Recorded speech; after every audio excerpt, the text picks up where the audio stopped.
Okay, my name is Ian Gillett. I'm Senior Technical Research Advisor, WIA. That sounds good, doesn't it? So we've got a panel here, technology. I like things prepared. I'm an engineer, so I like precision and things. Tony and I have many discussions about cars like this. Tony has time limits. We actually had a call about this session as well. So what we're going to do is we want to take the technical aspects of AI, infrastructure, etc. And the way to think about this is AI is both in the network and on the network. Okay, so it is on the network in terms of consumers, y'all, using ChatGPT, Perplexity, Copilot, etc., and imposing traffic strain, however you want to look at it, on the network. Okay, so Yago talked about uplink, downlink changes, for example. But one of the things, just think about this, if you've ever been on ChatGPT and played with video and imaging and saying, hey, give me an image that does this. Well, now change that image, add this, remove this, make the sky blue, etc., etc. Every time you do that, the cloud, the data center is processing that image and sending it back down to you, right? But what if you take a photo with your phone, upload it and say, change this? Now you're sending the traffic up. And so we're imposing new requirements on the network. Obviously there's latency requirements, etc. So that's on the network. The in the network is how we use AI within wireless infrastructure to improve the performance, manage the network, etc. So which tools do we use? How do we design networks? How do we build networks, etc.? And that's what we really want to talk about today. So we'll talk about it from both aspects. So what I'm going to do first is Tony, Akhil, and Jonathan. I'm going to, and by the way, we have the order. They're allowed to speak on this as well. I mean, it's, yeah. These chairs are shocking. Yeah. Yeah. See, I have no water here, you see. So you do? Okay. There's codes for if they speak too long. There's things I do. So what I want to do is, first thing is really easy. Who are you? What do you do? What does your company do? And basically, why are you here? So Tony, you go first. You got a minute. Go. These if are you turn working. it on, apparently. It's on, but hello? There you go. Okay. Tony Sabatino. I'm with Diamond Communications. I'm here. I'm part of the ITC, and I've been in this industry since well into the 90s. Started with 1G, then 2G, then 3, then 4, 5, and 6, wherever, hopefully 6, I can get to it. But Diamond, we're an infrastructure company, a tower company, and we have a bunch of other pieces. We do indoor, outdoor, and I'm happy to be here. My job is to ensure that I understand technology so we can serve our customers better. And so I'm a past CTO of companies like Sprint and other groups like that. So that's under a minute you owe me. Okay. It's going to be like this all afternoon. It is. Akhil. Thanks, Ian. Akhil Gokul, I head technology for Americas at Ericsson. In my role, I look at aligning technology requirements for this market area, essentially addressing the dynamic nature, and also the strategic investments and directions that we need to go with 5G and 6G, and basically cater to our operator community, enterprise community, and the federal community. In the US, we cater to about 25,000 sites, running about 60% of the traffic on Ericsson network. Very committed in terms of what we are doing in the US market. We do manufacturing. The first and the largest 5G manufacturing site is actually in our neighborhood in Texas. And also we have about 12 R&D centers. So very much looking forward to the inflection of AI, cloud, and 5G, and looking forward to this discussion. Are you based in Plano? I'm based in Plano, Texas. Yeah, that's where Ericsson is headquartered for this market. Yeah. Plano was the first place I ever came to in the US. Straight off the boat. You cannot not love the weather there. Jonathan. Good afternoon, everyone. Thank you, WI, for allowing Airwaves to be up here in a beautiful day in our nation's capital. I am Jonathan Lester, the Senior Vice President of Client Solutions and Technology at Airwaves. That is a mouthful for product, marketing, sales support, and technology. So I help bridge the gap from our commercial office to our network and engineering operations. And at Airwaves, we make wireless simple. So if your phone does not work inside a building, we solve that for you.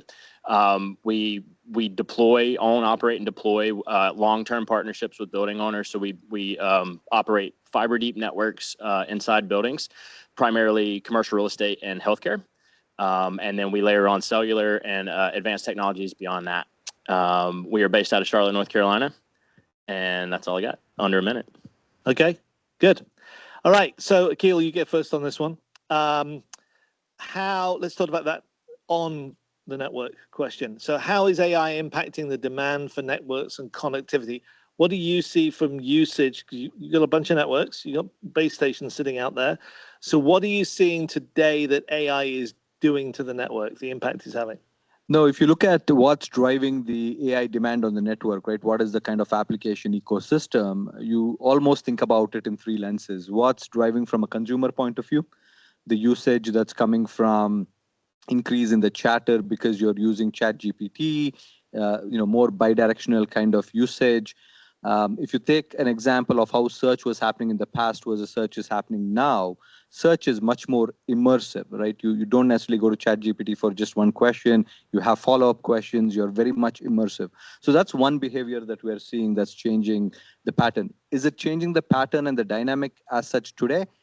Not so, but it's giving us leading indicators as where that behavior might go. The second thing that's very interesting is the prevalence and maybe more the rise of video analytics, the video side of the house, where it's not only streaming video from a downlink point of view, but towards uplink. We see more of that with applications where the user has the capability to edit devices or edit images or edit even video and live streams. So that we see is also changing the parameter. The third one is where we see a scenario where when it comes to the consumers, Yago talked about these plethora of wearables that we will have. We will look at multiple scenarios of data coming into the network. So from a consumer point of view, we are seeing that change. Is it changing the traffic dynamic today? No, but they're showing leading indicators of how we are moving more towards video heavy. We are moving more towards uplink and things of that nature. If you change gears on the enterprise, here it's very interesting. It's all about agentic AI and agents doing the work. And you can almost think about these agents not sleeping, right? They don't take breaks. So they're always connected and always functional work. So the ambient information that comes from the field is very prominent. And we are seeing some early use cases of that. And finally, if I look at industries, there is industries like healthcare, where the combination of private networks with edge, we're actually seeing AI applications running on them. Smart manufacturing is a good example where you are not only using it for monitoring, but predictive maintenance, for a digital twin, and essentially looking at simulations per se. Okay, good. So Jonathan, you've got the in-building stuff, and I know you've got a lot of healthcare. So what do you see from the in-building? Are you seeing a difference in traffic these days? Yeah, I mean, for in-building wireless networks, we all know data demands are every day just going up, right? So we want to ensure that our customers and clients are set up to be building ready for the data demand and the data boom that's just going to continually increase. We've not yet seen a disruptive drive in data consumption that is changing the way in-building wireless networks are necessarily structured or designed or air quotes future-proof, if there's such a thing. So again, it's fiber deep throughout the building, especially in healthcare. We do not necessarily focus on industrial applications for industrial IoT type stuff, but healthcare, for how it matters to Airwaves, is really where we see a level of AI disruption coming for an in-building cellular network specifically to be able to handle and drive all of those technologies, right? We talked about wearables earlier, med tech devices. They're starting to catch up. And if AI is any indication of the pace and the leap that's happening, we're going to blink and robots are going to be running around the hospitals doing surgery, all that good stuff. So we want to enable our healthcare customers to be ready for that. Again, we're not deploying 100 gig circuits for transport into buildings today, right? It's scalable. It's being able to jump off of that base infrastructure platform so that you're not having to rip and replace everything in your building or your hospital. Okay, so when you go to a customer and you're talking about improving connectivity in the building, are they bringing up AI immediately, or is it a later discussion, or do you bring it up with them? Great question. I can hear our chief revenue officer in the back of my head right now, so I got to be very careful with what I say. Kidding, and our chief legal's back there. So he told me it depends is a perfectly good answer. I didn't mean to say that out loud. I'm sorry. So yes, David, there's a phone call for you outside the room. We honestly, we let the customer kind of bring that up. Again, wireless is complicated enough in and of itself, right? So our value prop is, like I said, we make wireless simple. So if clients have AI-driven conversation out the gate, we're prepared and ready for that, right? And like we talked about and heard from Verizon, right? It really comes down to that licensed spectrum capability, the option to grow your spectrum needs within your building over time. Okay. All right. So I've got a question for you, because I didn't bring up 5G and robot surgery and rural, right? Jonathan did. So who wants robot surgery? Who wants to go first? Wow. I would just like to point out that it's Airwaves people that raised their hand and only Airwaves people that raised their hand. And one of them had surgery a few weeks ago. All right. I won't even ride in a Waymo, so. Tony, your perspective, what are you seeing impact on the network? The first thing is that when we build DAS systems, ODAS, IDAS, and all, we really don't control the capacity. All we do is make it available. We move RF for the wireless carriers. Signal sources driven by AT&T, Verizon, T-Mobile. If you were to ask me or anybody here that controls a DAS network, we have no idea what's being done on the network. What we do know is that we have to be ready for the different levels. And what I call is the new massive level of spectrum area that we just talked about. That's what's going to drive the capabilities that we have that's coming in with AI and the need for bandwidth, right? Today, the killer app in AI is still AI assistance, ChatGPT. Mm-hmm. We're seeing some uptake on the uplink on networks, because I do operate a network outside of Diamond. Right. And but today it's not killing us, right? What's getting killed is the data centers, right? And so we have to be ready for it. But from the perspective of how AI is going to drive, think about this. If you've got a person doing basketball, right, and she's going to go from one end of the court to the other, how many bytes do you think it takes to control that in the 5 levels of the motor skills from human to mechanical? Well, I'll tell you, 14 billion bytes just to do those functions. And most of it is visual. The visual pieces are there. So if you dissect the visual motor skills and all that, if we start doing this robotic implementation, if you listen to Musk, what's the hardest thing to put on a robot? It's the hand. Mm-hmm. 26 intermodal models. The hand is the hardest thing to duplicate. And if you think about all the compute has to be for a 10-second basketball thing to drive that, just imagine the data it's got to take to go ahead and drive that. So I'm excited it's coming, but right now we're just getting an early taste, as you mentioned earlier. It's an early taste, but we're really not seeing the data yet. The data centers are. Okay, good. All right, Jonathan, you're up on the next one. How do you see the AI demand impacting the design in the next few years? What are you going to be changing that you're not necessarily doing today, but what is it you're going to start doing?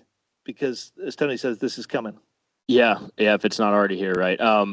I think what's most critical as a part of an equation or a three-legged stool, the wireless carriers, right? They are very important to where the data demands are going. So staying in sync with their, as you move from the macro indoors, what are their spectrum needs and what is the spectrum diversity offered for each carrier, being able to support that. We have to also manage the density of network infrastructure that we deploy so that we're cost effective for our clients as well too. So we can't just go and quadruple everything and expect people to be happy about that. So it's really staying in sync with the carriers, understanding where the capacity needs that tie back to the licensed spectrum criticality, and just staying in sync with that.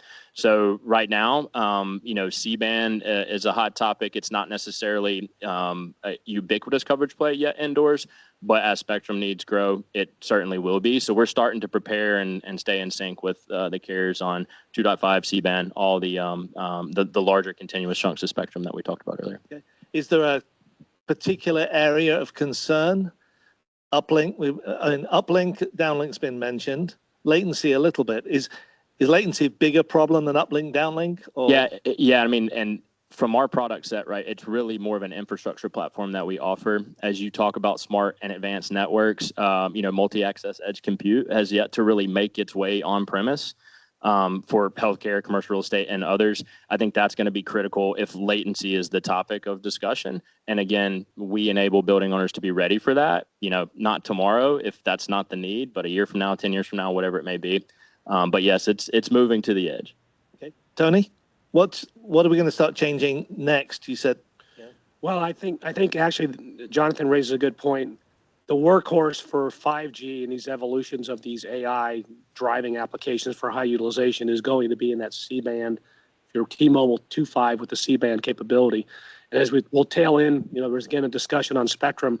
We talk about CBRS, and I have a personal opinion. I think it's a failed experiment.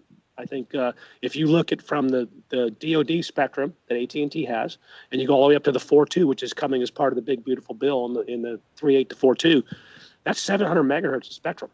That's a pretty good chunk if you combine it all. That's what we need. So when you heard the discussion earlier about a wide bandwidth of spectrum to go ahead and get the utilization and capability, you need this contiguous wide band of spectrum to drive that. Well, that's a start, right? Getting through it.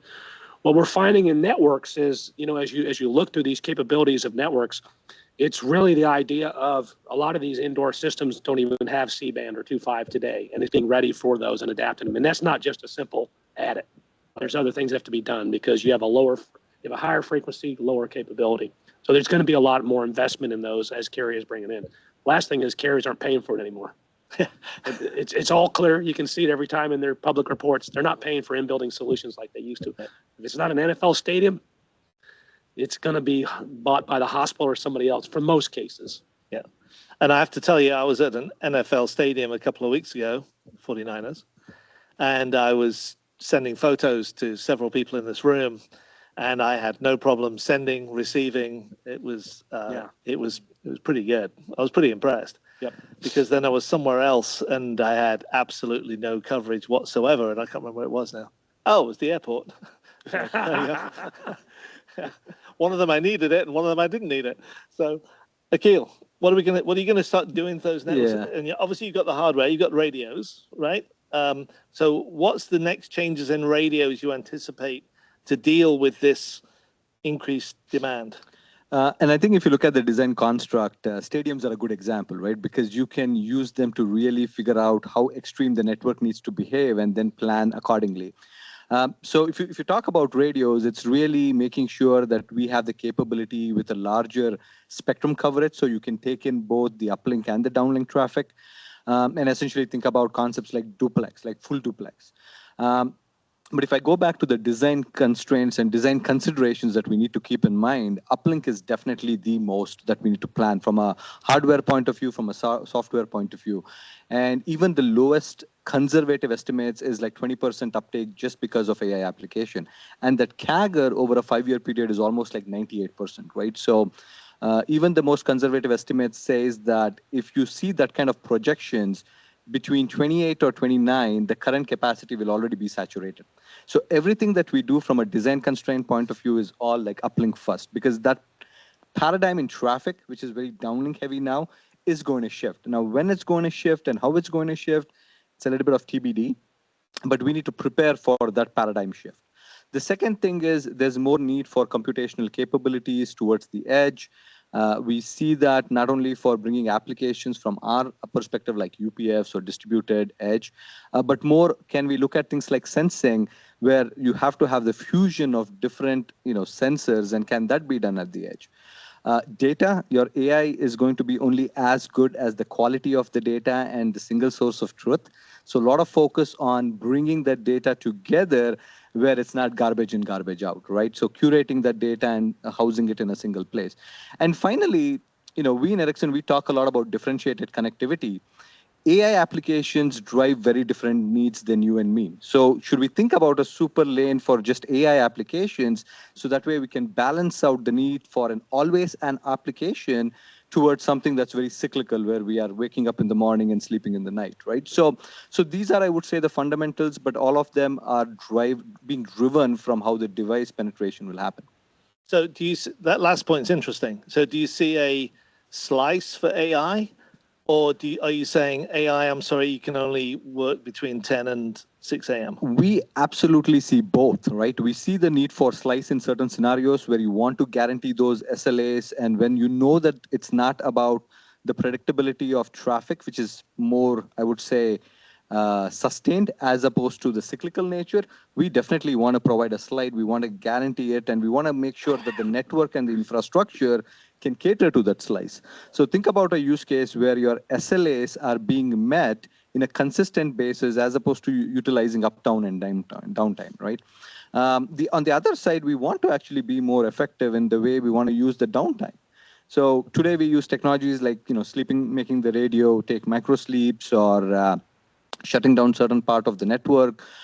Can we actually use that from a computational capability and the network capability when you have these agents running? So can we be a little bit more strategic in how we plan for AI applications to leverage the network as well? Okay, I'm going to steal that because it's really good. I'm going to put it in a blog. It'll have my name on it. But I'll credit you. I'll credit you. Okay? Yeah.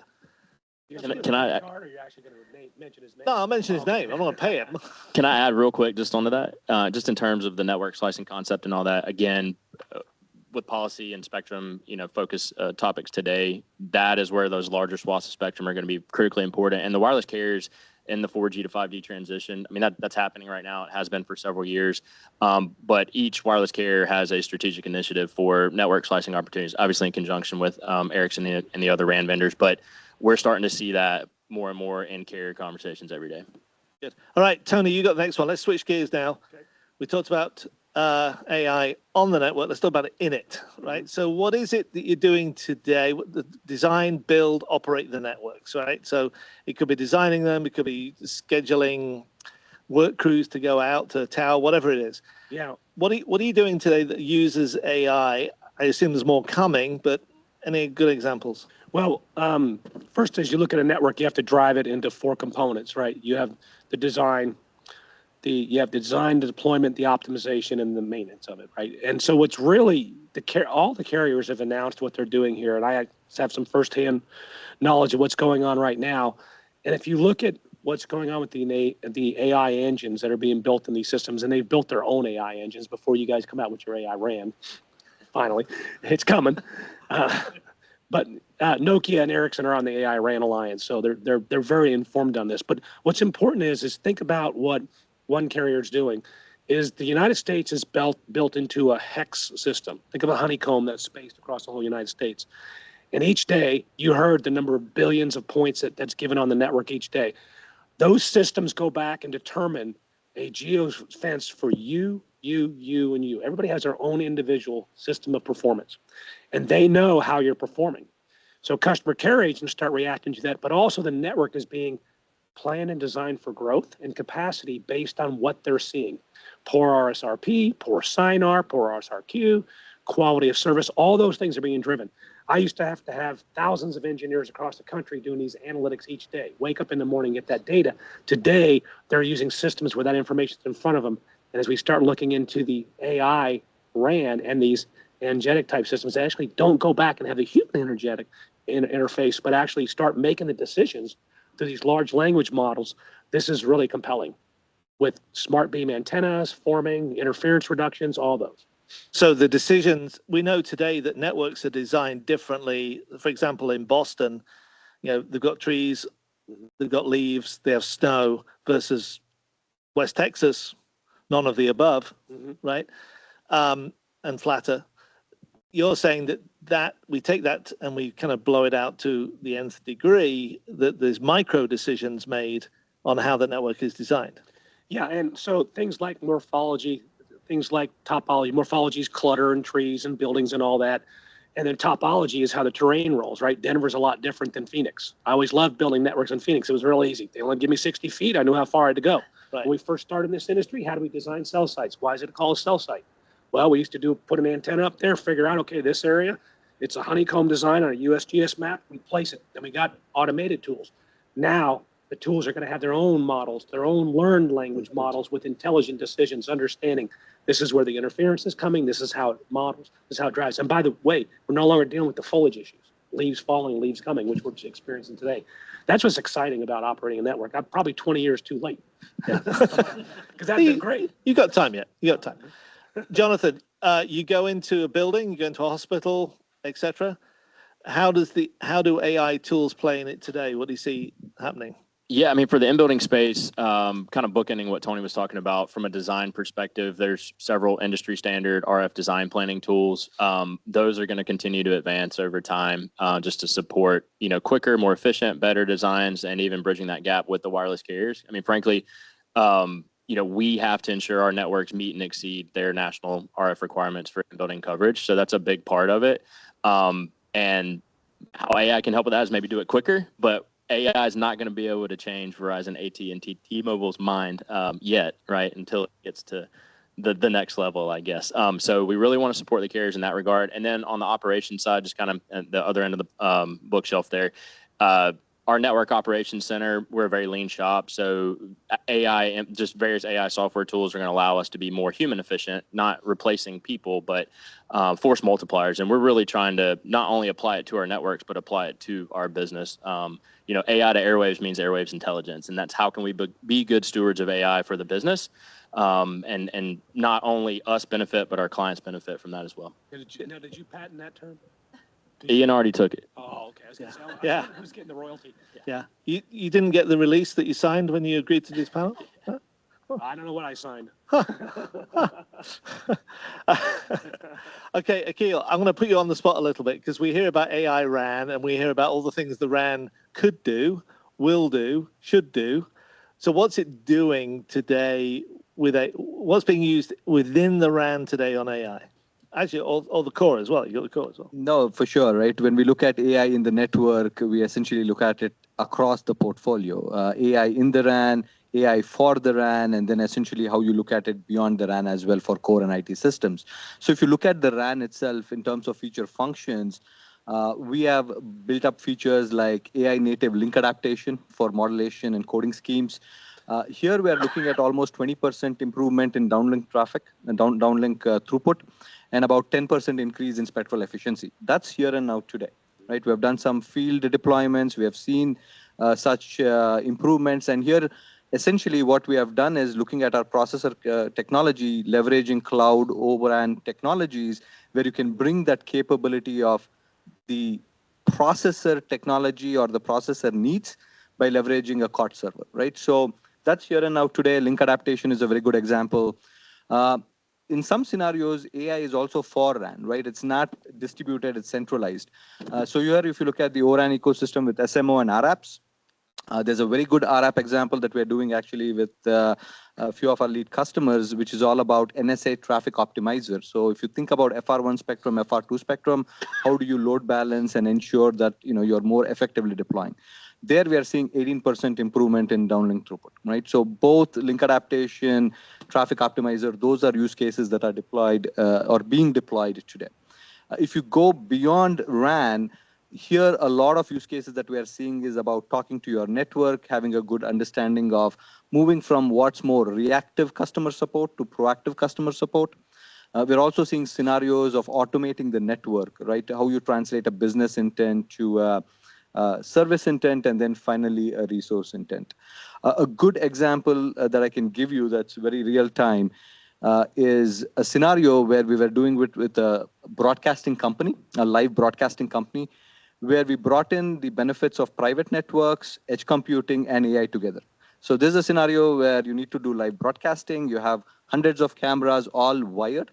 So the first thing you did is you made all of those cameras wireless, right? Private networks, and that enabled it. The second thing is we worked with a partner who was able to run AI analytics on top of those multiple feeds of video and then immediately select what is important for the context of the game or situations of that nature.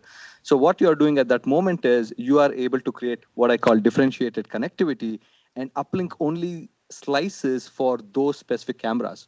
So the work as a producer becomes very much easy. So if you brought in edge computing, you brought in private wireless, and differentiated connectivity to make sure those cameras get that uplink slice, so the producer's job is very easy. So it's a very good example, close to my heart, and it's a good showcase of how all these technologies can come together. So all you got to do now is just make sure the 49ers win every time you do that. All right. So I'm going to ask one more question, but then I'm going to ask you guys for any questions you guys got. We've got about 10 minutes for Q&A for audience, right? So start thinking, right? And Mike told me that anybody who asks a really good question, he's going to give them $20. Okay? The check may be in the mail. If I were you, I'd get Venmo. Just let you know. All right. Okay, Akil, I'm going to let you go first because I've got my order out a little bit. As we'll go, Akil, Tony, Jonathan. Stretch it. Far future, right? Where are we going to go with this, right? What's the, so we hear about self-designing networks, right? And self-optimizing networks, except we've had that for a while, but the networks that design themselves, the lights out networks, nobody touches them. Is that real? Where do we go with this? How far ahead? You're a young guy, you've got plenty of time. So if you look at it in three horizons, right? The near, the mid, and the long, we are actually implementing a lot today. The link adaptation example was a good one. Talking to your network, having agents being supportive from a customer support point of view. Where we see in the short horizon is that shift of paradigm from autonomous network, which is today human assisted. It's based on static rules, maybe in some scenarios, dynamic rules by Python scripting and things of that nature. So we see within a 3-year horizon that there will be an inflection where you move from a human-assisted system to an AI-assisted system, right? In the industry, we call it as autonomous networks, and how do you drive that? So that, I think, is within our grasp. I think we have the ingredients. It's more about making sure that we have the execution capability and essentially the deployment within our carrier community. In the long-term horizon, I'm an optimist here. I think that we are more closer to a cognitive network where it's self-healing, self-optimizing. We have had some early scenarios with our apps and what we have done in the past with SON. But given the capability of what AI can provide and the information that we are sitting on, like this community, this industry is sitting on terabytes of data that we can actually actuate upon in a very meaningful way. So I'm a guy who sees the glass half full, right? And so I think that the cognitive networks is going to be a reality. And as an industry, I think we should make that a vision when 6G comes in. So we have the networks ready, so where we can think about a truly cognitive network where applications or network components are talking to each other and self-optimizing for the needs of the user behavior. Okay, Tony, where's this going to go? Whether it's a network or whether it's everybody's daily scales, AI incorporates a terminology called 30% factor. What this means is hold on. Your scales, your daily scale, you mean your scales are reading 30% low? 30% factor. So what it means is that if you've got a workload of 100%, 70% of that work will be delivered and all the information in front of you, right? And then the humans come in. I know you're joking with me, but 30% of that work is really where you spend your time. I mean, it's not working. So it is working? There's a concept here like that. Well, minor homework's like this. Anyway, so the 30% factor goes back and says, okay, we're going to use data, informed, correct, accurate data. That's kind of what Grok tries to do versus the others, right? It's very good sources. And you take that data and you have it in front of you. So now although you may spend 80% of your time on Teams calls today, that other 20% can actually be effective for you and you get things done. And so it's basically taking this information and AI delivering the things that you need to have in hand to really accomplish without having to do all that research or gathering it, whether it's being on top of the network, whether it's be designing the network or implementing those things that are in place. I think the one key we want is dynamic spectrum allocation, because as you start thinking about the balance of downlink and uplink, well, today, usually on a TDD spectrum, which is the C-band, that spectrum really allocates about 80% of that spectrum for downlink and 20% for uplink. You have to fix it statically. Now, dynamic allocation says, well, hey, wait a second. I've got everybody at the football stadium. They're not pulling down stuff. They're sending this interception play to everybody else out. So the ability to do that, AI will have the intelligence to swing that based on traffic needs. So I am half full too. This thing is it's gonna be better than we thought. So I'm pretty excited about it. Okay, good. Jonathan? Building off Akil's statement, really for the in-building ecosystem. I absolutely believe we're not that far off from the self-designed, self-optimized, self-healing networks. And that's kind of crazy to say out loud because, you know, my day-to-day is to not necessarily always chase the shiny objects, but be aware of those and how they can impact our business and our customers. But I truly believe we'll eventually get to that point. And at Airwaves, we don't manufacture any specific equipment. We partner with Ericsson and other OEMs. So, you know, I think it's incumbent on all of us to really try to push the envelope there and make that a priority. Again, putting the carriers first, right? Because they help control a lot in our industry. Hopefully they're going to get behind that. And we heard earlier, you know, that is the vision, right? To continue to push networks to the edge for whatever the edge definition means to you. You know, for us, it's the mobile device, the end user in all four corners of the building. And we're going to be able to hopefully do a one-click design and turn up here and go about our day soon. All right. All right. Questions? Anybody? Yes, there's one way in the back.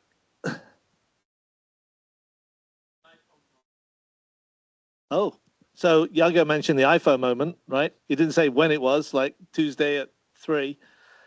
What, Jonathan? When is it? I mean, I'm sure there's many thoughts here. To me, it's what is the killer app, right? And from an indoor perspective, what we see today in the market, obviously the importance of being prepared for AI and data demands, but it really is as simple as making phone calls in a building. So I think once the app community comes together and a lot of smart people behind those, it's really going to be something revolutionary. I don't know what it is yet. So I don't know. Tony? I think specific to the iPhone, they got a big moment coming up with the new phone that's coming out because this is the first time Apple actually owns all the core systems to it. They're announcing it is their own on-base AI chip. So they're controlling end-to-end the functions within that device. It's a pretty strategic move and pretty eventful. Thank you. I think we won't get an iPhone moment, but what we will get is a change of the economy itself, right? Today we have an app-based economy. I think in the future, the devices that will drive is a context-based economy. So I think the moment is going to be more about which will be that device that will drive that. Is that wearables? Is that smart glasses that will actually upend our current traffic profile?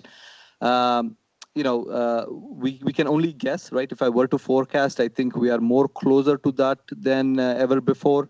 The investments that's happening with Meta, with smart glasses, I think that has probably the most potential for us to start seeing those leading indicators for changing the the traffic dynamic. I don't normally answer questions, but this one I will. I actually think it's down to trust because my kids are young and they do crazy things that I would never do on the internet, right? Like the stuff they upload and Dad, don't worry about it. And I do worry about it. And my wife's paranoid about it. So when a voice starts telling her, do this, do that, she's like, oh, I'm not gonna do that. But she has things she trusts, like maps, right? If the maps tell her to drive a different way, she will do it because the map told her to. But if the voice said, don't go this way, go that way, no, I'm not listening to that. So it's a trust factor, and I think it's how it's presented and who is presenting it. And that comes down to a lot of media and press and, you know, stories of bad things. But also we kind of need the good stories. So I think it's going to take a while, but I think it's down to, I don't think it's necessarily technology, it's rather the trust factor. Or just people like Tony and I basically get older and go away, and all the young people go, yeah, what are you worried about? It's been fine all along. Yeah. So, all right, anybody else? Patrick. Yeah. Oh, cool, a microphone. I've heard you talk about, Tony, cell side of the future in various forms. Can you talk about how you see the infrastructure, if you will, from the macro to any other sort of physical infrastructure and how that might be affected by everything you guys have been talking about? Well, I think it's only a matter of time that the cell site goes to a blade formation like a data center. You guys got to get out working on that. But the fact of the matter is that I've got to buy boxes that are, you know, Ericsson E-nodes and all that. It's going to be blade. It's going to look like a blade server sooner or later. It's going to come. And when you do that, it doesn't change the radios, right? You still need these radios. And they're not changing what's going on the tower. But really the idea of full-blown, almost like rack space base station systems at the cell site, or even a data center that swings to a site where I don't need very much equipment at the site, that it will evolve to that. And we're pretty excited about that. O-RAN's one step, right? It's the first step of many of this. And so it's going to be simplistic, but it's really not changing the top side. Because physics are physics. Physics. All right, good. Okay, last things. We're about out of time. We did well. Well done, guys. So on this one, last one, Jonathan, Tony, Akil, you get the last word. So Jonathan, 30 seconds. What keeps you awake at night? You can't say the dog barking, you know, your teenager out at night or something like this.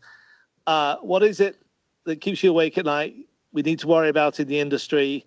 And you can kind of make it a positive, right? So yes, we're addressing this, but we need to spend more time, or you can make it, no, really, guys, you need to worry about this. So what is it? Yeah, as I thought about this, I'm gonna go quick here. I tried to think about what would be relevant to everybody in the room. And as we talk about policy and everything, and looking internal to our business, what keeps me up at night is just the cybersecurity piece of all this. Everyone needs to care about that, right? And making sure we have solid AI policy, evolving AI policy that keep up, and not just put a policy on the shelf and 3 years later figure out what it is. With agentic AI, the advancements and how fast they're moving there, you know, they can quickly be a bad actor, and it's a one-click button, and you never know things are happening. So cyber for me is, there's always one eye open. 36 seconds, very good. Yeah. But you could have done better. Could have done better. Tony? I could beat it just by saying what he said, but no, I'm going to go. You're already 3 seconds in, so keep going. It's all right. You already owe me 30. So anyway, my view is what kind of really concerns me is what you mentioned earlier, the truth in data and the truth in what we're utilizing to make these decisions. AI, the big threat, and you've seen some industry people talk about this, is AI just still needs to be controlled in some way. It could be very detrimental to a network if the wrong information is being allocated or laid out, or the wrong decisions or the wrong methods. And so to me is AI being utilized in networks running astray. The ability that somehow erroneous, and it can happen, gets in there. So the control of it. Good? So I'll not repeat because those are 42 seconds you got, but we'll take 3 off because I was talking as well. So 39. So I'll try to beat them then. Yeah. So, you know, I agree with both the points made here. Maybe the other thing that, you know, we as an industry, and for me that keeps me up at night, is how do we ensure that the good work that we're doing on the spectrum side of the house can be realized in a timely fashion? I think one fact is, okay, we need, Yago said 400 megahertz of contiguous spectrum to bring all these innovations to the wireless applications. But at the same time, as a community, we need to come together so we can have those spectrums available in the right time frame. 6G is only 5 years away, and the planning happens actually much earlier. So we need to start thinking about investments, decision-making in the next 18 months or so we have that pipeline in place so for us to realize the innovation. Let me just put one thing on top of that. Yeah. What's important about the Gs is also spectrum policies linked in there. So 5G had different levels of adding CBRS. And, 4G, you added the 2.5 spectrums, you added satellite with some of the parts of 5G. It's very important that we know what spectrum bands are coming now as the working groups are starting in 6G to start putting those spectrum pieces in the policy. But what I'm hearing Akil saying as well is, give me the spectrum, but if I'm a carrier, make me use it within a time frame as well. So yes, you can give the spectrum, but you've got 5 years to deploy it or 4 years to deploy it. I like that concept. Not going to happen. Second. All right. With that, we'll leave it right on that point because it's a good point. Thank you. This is great. Good panel. Thank you. Thank you.